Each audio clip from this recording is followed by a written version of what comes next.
Muita turbulência no Oriente Médio, não somente na parte geopolítica, mas agora principalmente em relação ao mercado do petróleo e também ao sistema monetário, né? O famoso petrodólar, né? Quem acompanha esse podcast sabe que não existe muito bem esse sistema, mas que se trata, na verdade, do sistema eurodólar. E aqui o que eu quero falar no capítulo de hoje é como que o Scott Bessent, o secretário do Tesouro americano, se posicionou de uma forma extremamente clara de como que ele vai contrabalancear esse surgimento do possível petro-yuan, né, que se discute cada vez mais em relação ao bypass que é dado ali pelos países quando eles já não têm mais tanta certeza se eles vão poder obter os dólares necessários que eles precisam, né, que foi o caso ali dos Emirados Árabes Unidos, que inclusive nesse exato momento que eu estou gravando esse podcast, acabou de anunciar que ele vai sair no dia 1º de maio da OPEP, né? E aí a gente vai ver ali todas as implicações dessa decisão. Então você está vendo muitas peças se movendo ao mesmo tempo, mas eu quero hoje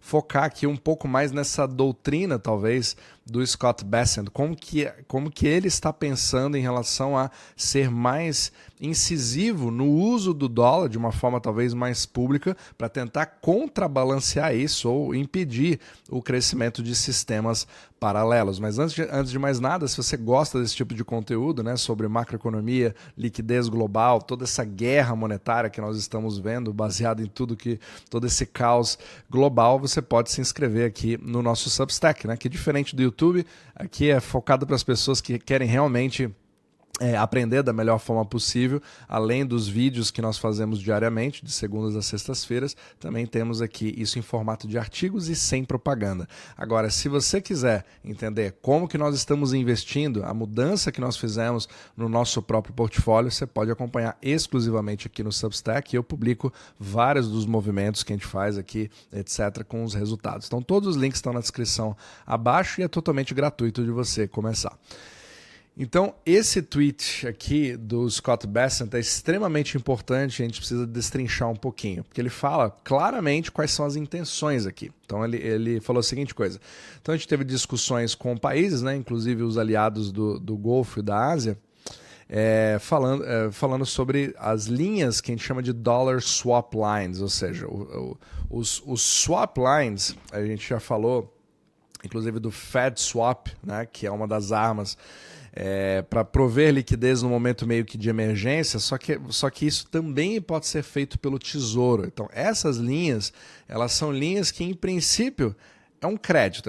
Você usa a moeda estrangeira entre bancos centrais, na verdade, né? Essa é uma linha especificamente de Banco Central para Banco Central, permitindo que bancos centrais estrangeiros possam ter a liquidez em dólares necessárias no momento que eles mais precisam, só que não é gratuito, isso não é benevolência, isso se trata de um objeto de crédito, mas essa troca é feita, então digamos que no caso dos Emirados Árabes Unidos, você faça ali essa linha, né, que está sendo muito falada, como aqueles que são parceiros, etc., você pega os dirhams, né, que são as moedas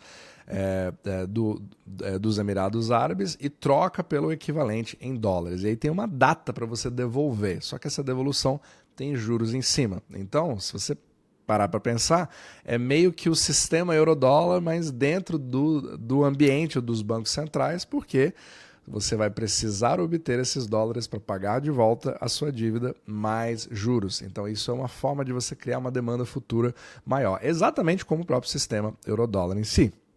E aí ele fala aqui que vários países do Golfo estão em conversas junto com o Tesouro, etc. E aí ele fala das parcerias, né? Então isso mostra como que o papel do dólar, né, precisa ser mantido, etc. A força econômica, o escudo econômico americano, etc. E aí linhas adicionais de swap podem beneficiar a nossa nação, reforçando o uso do dólar e da liquidez internacional, mantendo o funcionamento de todos os sistemas do dólar, etc., promovendo o comércio e investimentos com os Estados Unidos.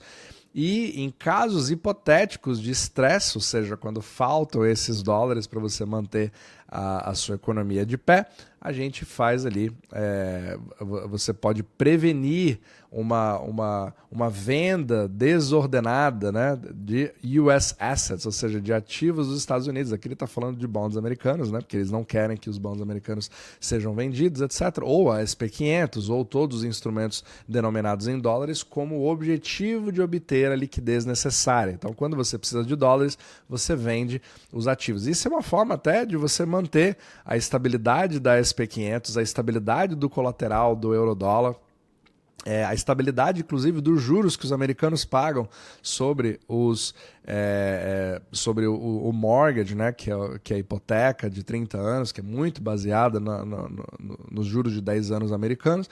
Então, tudo isso é uma forma ali de passar a mensagem de que, estendendo linhas permanentes de swap pode ser um grande passo em criar centros de funding, ou seja, os centros de financiamento do dólar americano no Golfo e na Ásia. A dominância do dólar e o status de reserva global acabam sendo fortalecidos, etc. Então, você está vendo claramente que o objetivo aqui é de você transformar o que em princípio era só o Fed Swap, na verdade, num Treasury Swap. Ou às vezes migrar tudo num só centro, né? Onde o Fed vai ficar muito mais ali próximo do próprio Tesouro, que está próximo do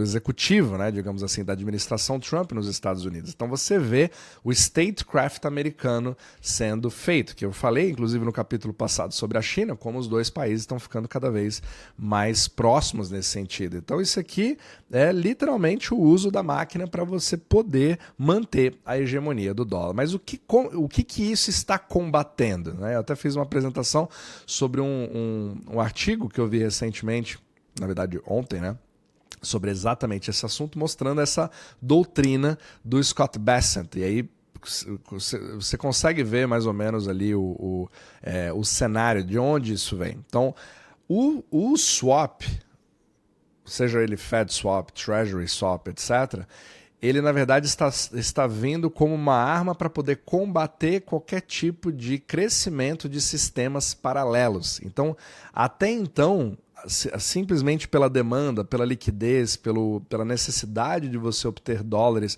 para pagar as suas dívidas, que é o caso de todos os outros países que não sejam os Estados Unidos, pois eles não têm gastos fiscais que podem injetar dinheiro diretamente em contas bancárias, mas você depende da saúde financeira do seu sistema bancário, você acaba tendo ali a necessidade de ou esse dinheiro flui ou eu preciso criar mais crédito, mas com o risco de o banco quebrar caso eu tenha inadimplência, no caso de um processo deflacionário, né, que você não consegue fazer esse dinheiro circular ou o comércio está sendo prejudicado, que é exatamente o que nós estamos vendo agora. Então, desde ali, né, dos últimos anos, você tenta ver novos caminhos, né, de uma liquidez que fuja do dólar, né? E a China, obviamente, é a grande responsável disso. Então, o objetivo ali é que a China se colocasse com uma rede de liquidez que pudesse contrabalancear ou fugir desse tipo de sistema. Então, você viu o lançamento ali de mBridge, do CIPS, né, para poder dar o bypass no SWIFT. Eu já falei em vários outros capítulos anteriores. Se você não sabe do que eu estou falando, eu venho descrevendo esses sistemas, inclusive, né, e falo na Universidade Omnimacro, etc. Então tudo isso você pode acompanhar por lá também. Só que aí vem a grande questão. Você tem ali, né, o dólar que continua tendo o domínio em relação à quantidade, né, de transações, mas o CIPS vem crescendo aos poucos. Mas é aquela coisa, ele cresce, mas não é naquela velocidade que você gostaria, ou com a liquidez, ou com a segurança que você teria hoje. Então é muito importante você entender que isso aqui não se trata de defender o dólar, não é porque eu gosto do dólar, nada disso. É simplesmente pelo fato de como que a mecânica monetária funciona. Agora dá uma olhada no problema dos Emirados Árabes. Então aqui, os Emirados, eles têm um tipo de sistema no dirham, né, que ele está atrelado ao dólar. Então ele exige que você tenha entradas constantes de dólar para ter a estabilidade do próprio dirham, né, e isso sim está voltado pelo seu comércio baseado no petróleo. E aí que vem o termo petrodólar, etc. Não somente os Emirados Árabes Unidos, mas veio com a Arábia Saudita nos anos 70, etc. Isso não é um acordo, um contrato que você simplesmente pode quebrar e forçar. Não, tudo isso é só algo periférico ao funcionamento do próprio sistema eurodólar em si. Só que esse conflito no Irã deixou muito claro quais são os problemas no funcionamento a partir do momento que você tem ali um bloqueio físico para poder fazer comércio, etc., com o próprio petróleo. O grande problema da infraestrutura que houve, né, que foi agora, em fevereiro, março de 2026, acabou fazendo com que as entradas de dólares tenham sido bloqueadas. Então você criou ali um grande problema para aquela máquina que já vinha funcionando, né? Você teve ali a Qatar Energy, falou que a força maior, etc. A produção parou, né? Ela caiu mais de 10 milhões de barris por dia, etc. E aí chegou o momento que os Emirados viram que, opa, peraí, agora temos um grande problema, porque se continuar dessa forma, a gente não vai conseguir manter o próprio dirham. Então, ou os Estados Unidos dão uma forma da gente poder manter tudo de pé, afinal de contas somos aliados, etc., ou a gente vai ter que ver outras alternativas. Não porque eu goste necessariamente, porque é uma dor muito grande você sair de um sistema e ir para outro. É como se você falasse a partir de agora, olha, todo mundo precisa falar Esperanto, né? A língua universal, ou pelo menos a internacional, né? Que está em todos os aeroportos, que todo mundo fala, vai deixar de ser o inglês. É difícil de você fazer essa transição simplesmente do nada. É mais ou menos o mesmo tipo de dor, ou talvez até maior, você sair do dólar para ir para outra moeda. E a maioria das pessoas acha que isso é simplesmente uma decisão. Muitos argumentam que seria até impossível você sair sem ter um colapso completo, porque todas as outras moedas são derivados do dólar. Você não consegue nem dar o valor à moeda que você gostaria de usar para substituir o dólar, se você não tiver o próprio dólar, né? Que é uma moeda que pertence a todo mundo, porque não é somente dos Estados Unidos, mas o sistema eurodólar é feito por todos os outros países, né? Mas esse é tô saindo aqui do assunto principal. Mas a grande questão teve esse tipo de decisão que precisa ser tomada. E o Scott Bessent está entrando justamente nesse momento para falar, olha, a gente vai dar o Fed Swap para todos os aliados. Então agora vai ser interessante dar uma olhada em quem são esses selecionados, certo? Nós estamos vendo cada vez mais um novo tipo de sistema monetário que talvez ele esteja completamente bifurcado a partir de agora, né? Talvez seja a multipolaridade, na verdade bipolar, não vou nem dizer multipolar, porque não existem vários centros assim que vão poder fazer, nem a China consegue fazer isso da forma que ela pelo menos gostaria, na velocidade que se gostaria. Então tem uma série, são as dores da mudança de todo esse processo, e nós estamos vivendo isso nesse exato momento. Então o swap vai começar a ser vai começar a ser entendido por mais pessoas, né? Que é normalmente uma coisa que ela era muito limitada, usada somente ali pelo Fed, etc. E agora vai ser literalmente usado como uma forma de você criar um novo mapa geopolítico a partir de agora, né? E quem acompanha esse canal há mais tempo sabe do que nós estamos falando há muito mais tempo, porque era um movimento que inclusive a gente detectava, né? Que esse seria uma arma a ser utilizada inclusive. Só que aqui isso também é visto, pelo menos no ponto de vista americano, como algo benéfico, algo que, olha, isso aqui na verdade não gasta dinheiro público, isso aqui inclusive cria uma nova fonte de renda para os próprios Estados Unidos, porque você tem que ter ali o pagamento mais juros. E o próprio artigo usou como exemplo a própria Argentina, né, onde teve ali um swap de 20 bilhões, que o objetivo era meio que estabilizar o próprio peso, né? Eu até queria ver o gráfico aqui agora. Aqui é o dólar em relação ao peso argentino, ele vem demonstrando uma certa lateralidade, uma certa estabilidade, né? Voltando aqui para o gráfico de 200 dias. Então, assim, querendo ou não estou dizendo que aí já tem aquele grupo, né? Os que são a favor da Argentina, os que são contra. O Milei destruiu a Argentina, o Milei está fazendo uma revolução na Argentina, mas o fato é que a Argentina é um dos parceiros selecionados. O Brasil, por exemplo, não é. Será que se o Brasil tivesse algum tipo de problema, caso o Banco Central brasileiro perdesse o controle sobre o real, teríamos um swap para ajudar? Talvez seja essa a ideia que você precisa ter como investidor, certo? Para você entender um pouco do novo contexto que está sendo feito a partir de agora. E a Argentina, ela pagou os 20 bilhões, né, pelo menos segundo o artigo, nos últimos, dentro dos 90 dias propostos ali pelo swap, e acabou tendo um retorno para os Estados Unidos, ou seja, zero risco em relação ao que poderia acontecer. Mas é aquele negócio, será que todos os parceiros vão ser dessa mesma forma? É isso que a gente precisa acompanhar ao longo do tempo. Então, essa doutrina do Scott Bessent é justamente para criar essa reorientação